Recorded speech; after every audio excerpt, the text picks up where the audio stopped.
अस्सलाम वालेकुम मोअज़्ज़िज़ वालिदैन। आज हमने जिस हर्फ को लिखना और पढ़ना सिखाया बच्चों को वो है गा गाफ। गा गा गा गाफ से शुरू कौन से लफ्ज़ होते हैं, क्या क्या चीज़ें हैं।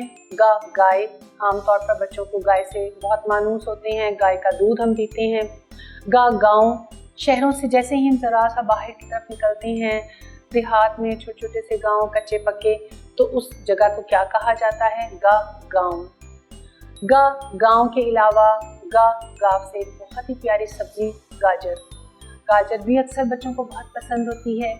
गा गाजर, ये हम सब्जियों में सामने रखते हैं और बच्चों से कहें कि ढूंढ कर लाएं गा गाव से कौन सी सब्जी शुरू होती है, तो वो गाजर उठाएगा। इसी तरह से हम बच्चों से ये कह सकते हैं कि हम किस जानवर का दूध पीते हैं, गा गाय। गा गाय का दूध सबसे ज़्यादा अच्छा और फ़ायदेमंद होता है। गा गाव को लिखने के लिए हमने बहुत ही आसान तरीका ये रखा कि बच्चों ने का काफ को लिखना सीख लिया है। का काफ की पहचान एक डुंडा है, जबकि गा गाव की पहचान, उसकी अलामत दो डुंडे हैं। बच्चों को हमने जो बार बार याद करवाना है वो ये है कि का काफ की तरह ही इसे लिखना है, लेकिन इसकी अलामत को याद रखना है, वो है दो डुंडे।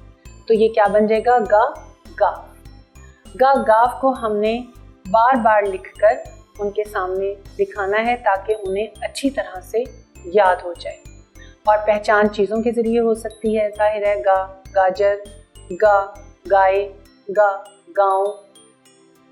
इसी तरह से और बहुत सी चीज़ें जो आपके इर्द गिर्द मौजूद हैं, आप उनसे बच्चों की पहचान उस हर्फ की करवा सकते हैं जो ज़्यादा आसान रहता है।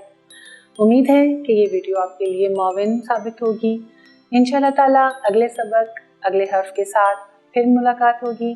तब तक के लिए इजाज़त, खुदा हाफ़िज़।